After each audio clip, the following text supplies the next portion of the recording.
It spans nearly 300 feet across and rises taller than a two-story building, yet not a single bulldozer or crew was ever seen at the site.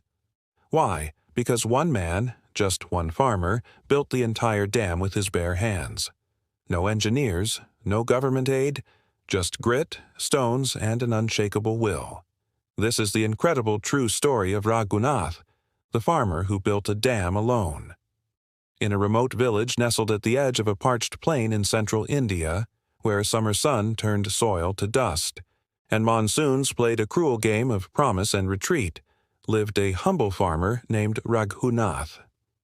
A wiry man in his early 60s, with skin toughened like leather from years under the sun, Raghunath was not a man many noticed. His small hut stood at the far end of the village, away from the concrete houses and shops that now dotted the once rural land. For generations, Raghunath's family had tilled their land, growing wheat and pulses. But over the past 2 decades, the rains had grown increasingly erratic. The nearby stream, once a lifeline for the village, had dried up completely 3 years ago. Government promises came and went with elections, and many farmers abandoned their fields to become daily wage workers in nearby towns. Raghunath, however, stayed behind. "Why don't you leave this God-forsaken land?" villagers would ask him. "My ancestors are buried in this soil. I will not leave it thirsty," he would reply. And so, while others left, Raghunath decided to do something no one had ever attempted: build a dam. Alone. The idea came to him during a restless night when he heard the wind howl through the empty trees. As thunder rumbled distantly, he remembered tales his grandfather told of how they once collected rainwater using simple earthen dams, trapping it to use during dry spells. That morning, he visited the dried bed of the old stream that had once flowed near his fields. It lay cracked and abandoned, scattered with pebbles and brittle leaves.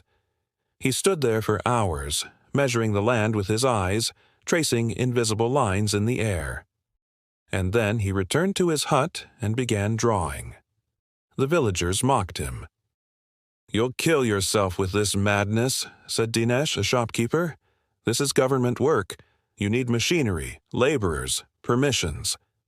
But Raghunath ignored them. He sold his last 2 oxen to buy tools, pickaxe, shovel, wheelbarrow, and began work at dawn the next day. The first week was sheer agony. He dug for hours, shaping the embankment, hauling stones from the nearby hill, his arms trembling, his back aching. The summer sun baked the earth, but he pressed on. With no oxen, he used a pulley and rope tied to his waist to drag stones across the field. By the end of the second week, blisters lined his palms.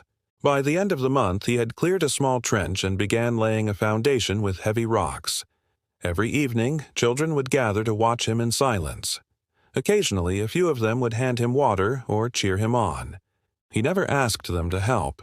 He wanted to prove it was possible. One man, one dream, one dam. Soon, village elders grew uneasy. "He's digging up community land," one murmured. "He'll break the water table," said another. At the village meeting, Raghunath was summoned. Tired, covered in mud, he stood before the elders as they questioned his actions. "You are not an engineer. What if the dam collapses? What if it floods our village?" Raghunath, with a bowed head, replied, "If I fail, no one else loses anything. But if I succeed, we all gain." Though reluctant, they let him be, mainly because they didn't believe he would succeed. By the time the first clouds of monsoon appeared, Raghunath had spent 4 months on the dam. It was still crude, but the main wall stood 6 feet high, packed with stone, clay, and sand. He had dug out a reservoir behind it and laid channels from the hills to guide runoff water. The first rains were timid. A few showers moistened the earth, and water trickled down the hill. Raghunath stood at the edge of the dam, barefoot, watching the water pool into the reservoir for the first time. It wasn't much, but it was real. When heavier rains came 2 weeks later, the dam held. The villagers, curious, came to see. The reservoir had filled nearly 1/4. A few started whispering, "Maybe the old man is not crazy after all." But nature had other plans. On the 45th day of monsoon, a torrential downpour hit the village. The hills poured rivers of water down into the dam. That night, as thunder cracked and lightning tore across the sky, a part of the wall gave way. The eastern embankment collapsed under the pressure. Water surged into the nearby fields, flooding a section of the road. The next morning, villagers came in droves, angry and accusatory. "We told you this would happen. You flooded the path to the market. You're a menace." Raghunath didn't argue. He sat by the breach, soaked, exhausted, and silent. But he was not broken. The monsoon ended 2 weeks later. The reservoir, though breached, had retained a large amount of water in the central pond. Raghunath spent the next 3 months rebuilding the wall, this time using cement and gravel that he bought using a loan from a retired schoolteacher who believed in him. Villagers noticed. A few even helped him move large boulders. The same children who once watched silently now came after school to mix mortar or hand him bricks. What was once a madman's dream had become a quiet revolution. By the next summer, the dam stood strong and proud.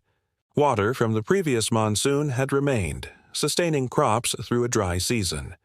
Raghunath's small farm turned lush. He grew vegetables and lentils, while others still depended on distant wells and rain-fed tanks. The village headman visited him one evening. "We've sent your name for a district award," he said. "I didn't build it for awards," Raghunath replied, smiling. "I built it because no one else would." A month later, journalists arrived. Photos of the one-man dam made headlines in regional newspapers. A local TV channel did a short segment. Donations began to trickle in: cement bags, water pipes, even solar pumps. But Raghunath remained the same. Every morning he walked to the dam with a staff in hand, inspecting the walls, reinforcing weak spots, cleaning the channels. The dam not only changed his farm, but transformed the village. Farmers returned. Fields that once cracked under the sun now grew golden crops. A women's self-help group started a kitchen garden near the reservoir. Birds returned. The land breathed again. Raghunath, now nearing 70, knew he wouldn't be around forever. So he began teaching others how to maintain the structure, how to use rainwater smartly, how to protect what they had built. Children now learned about Baba's dam in school. For them, he was a hero. One stormy night, nearly 10 years after he laid the first stone, Raghunath passed away quietly in his sleep. His tools still lay in the shed beside his hut, neatly arranged, his boots beside the door. The next morning, the entire village gathered at the dam. Flowers floated in the reservoir. A board was placed at the entrance. Raghunath Dam, a tribute to one man's vision, courage, and love for the land. No statue was erected, no large ceremonies held, but every drop of water in that reservoir whispered his name. One man with purpose can move mountains, or build dams. Raghunath wasn't rich, educated, or powerful, but he possessed something rare: belief. Belief that one person could make a difference when others gave up, that a dried-up land could bloom again if someone dared to try. And in that belief, he changed not just a patch of earth, but the lives of an entire village.